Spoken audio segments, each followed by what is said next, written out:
प्रभु।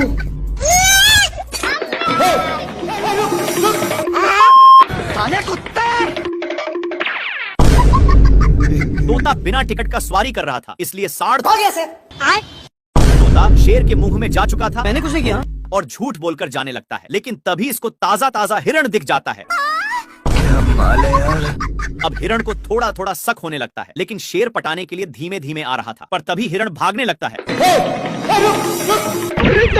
हिरण बहक गया, लेकिन तोता अभी भी पेट में ही था और तोता उसी में मजे से डांस कर रहा था। बाल बाल भाई यहाँ पे क्या हो रहा भाई?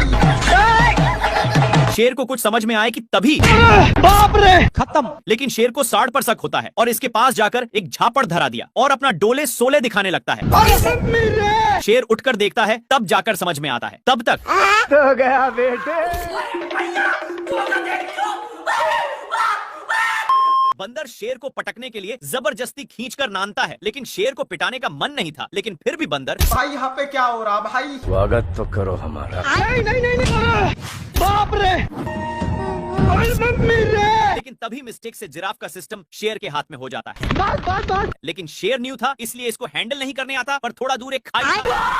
डर के मारे शेर अनहेरी ब्रेक लेता है, जिसके कारण शेर लटक चुका था कि तभी नाती के बेटा, लेकिन एक इतना वजन संभाल नहीं पता। नहीं शेर जिराफ के एक पैर से जा चुका था। कड़ी मेहनत के बाद फिर से एक बोर्ड चीपता है।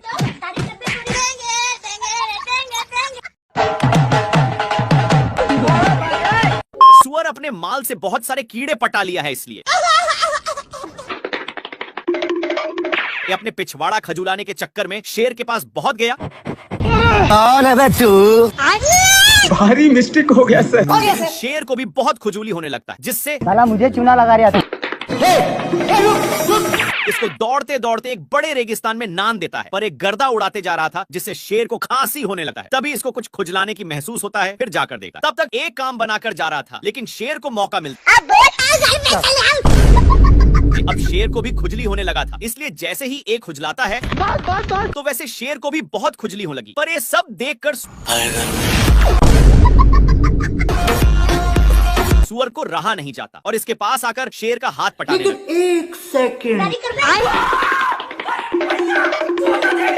क्या माल है यार। शेर इधर उधर देख लिया कि कोई है तो नहीं और अपने पापा जी का अंडा समझकर तोड़ फोड़ करने लगता है। लेकिन ये अंडा मगरमच्छ छंटी की थी। तभी उसमें से मंगर का बच्चा निकल जाता है और निकलते ही शेर पर ही अटैक कर देता है। शेर कितना भी छुड़ाने का कोशिश करता, लेकिन बच्चा तनिक भी छोड़ने का नाम नहीं लेता है। एक बार शेर बच्चा को छुड़ाने के लिए अपना पूरा बल लगा देता है, लेकिन इतना बच्चा में पावर नहीं थी कि संभाल पाए, इसलिए दोनों अलग हो गए। और इस पर शेर बहुत ही खुश होता है, लेकिन बच्चा पूंछ को बहुत जोर से पकड़ा हुआ था। इनको भागते हुए एक लोमड़ा देखकर हंस रहा था, लेकिन बच्चे के चलते शेर को पिछवाड़े में बहुत दर्द होता है। इसीलिए शेर अपना पिछवाड़ा भी लगड़ता है, लेकिन फिर भी छोड़ने का नाम नहीं लेता है। तो शेर आग भी जाकर सेकने लगा, लेकिन इसको घंटा भी फर्क नहीं पड़ रहा था। शेर सोचता है कि काम हो गया। फिर शेर जल्दी से भागकर आराम के लिए पानी में अपनी पूंछ डुबोता है और पीछे मुड़कर देखा तो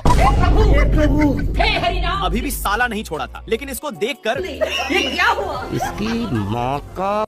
शेर अपनी माल के चक्कर में मैच देखने में था कि तब तक बच्चा फिर से पूंछ को पकड़ चुका था। तभी शेर के माइंड में खुफिया आइडिया आता है और इसकी भी पूंछ को पकड़ता है, तब जाकर छोड़ता है। फिर से पूंछ को पकड़ लेता है, जिसको देखकर शेर को इसकी हंसी देखे नहीं गए और इसको छुड़ाकर उसी के सामने फेंक दिया। बच्चा झट से पकड़ लिया। परेशान होकर लोमड़ा आग में सेकने लगता है, लेकिन शेर आग को ही बुता देता है। बाप रे मम्मी रे। इनकी गिरने की वजह से बच्चा शेर में चिपक गया। नाती के बेटा बहुत हंस रहा था, इसलिए शेर फिर से इसके सामने फेंक देता है,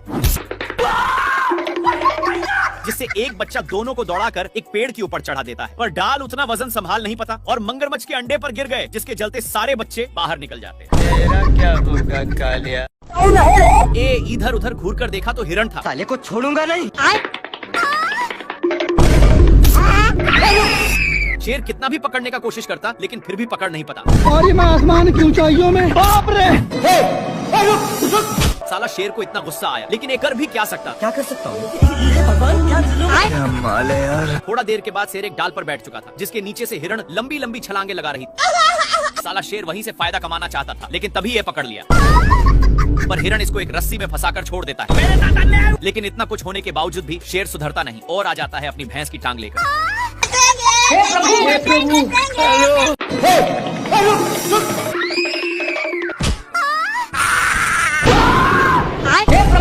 प्रभु हे हरि राम कृष्ण जगन्नाथ प्रेमानंद। शेर को थॉर की शक्ति मिल चुकी थी, पर इसकी शक्ति कभी अगवाड़ा से निकलती तो कभी पिछवाड़ा से। खत्म। तभी इसका ध्यान उसी हिरण पर जाता है और वहीं पर शक्ति का इस्तेमाल कर रहा था, लेकिन इससे हिरण को घंटा कुछ फर्क नहीं पड़ रहा था। मेरे को जाना पड़ेगा बाबू।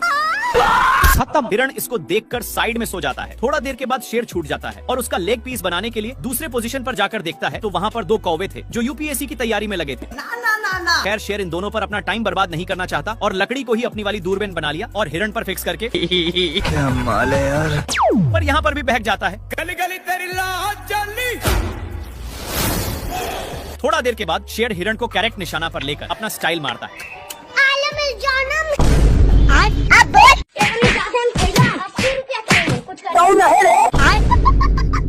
दोनों माल को मिस करके टीवी देखने में लग जाते हैं, जिसमें दिखाया जा रहा था कि एक शेर और लोमड़ा मिलकर एक हिरण को काम तमाम कर दिए। ये सब देखकर इन दोनों भी सोच लिए कि ये तो मैं भी कर सकता हूँ। दोनों छिपते हुए जाते हैं, पर हिरण देखते ही दोनों सलाह करके पकड़ने जाते हैं। लेकिन शेर बिल्कुल टीवी वाला शेर की तरह हमला करता है।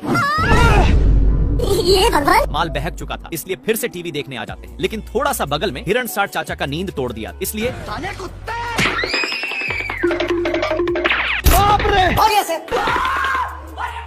पीटने के बाद भी टीवी साथ में ही था। लेकिन इन लोग टीवी देखने के चक्कर में हे प्रभु दोनों एक पत्थर पर गिरते हैं, लेकिन टीवी इनके सिर में गिरा हुआ था, इसलिए जंगल के सारे जानवर मुफ्त में तमाशा देखने आने लगे। ये सब क्या देखना पड़ रहा है? अच्छा है मैं अंधा हूँ।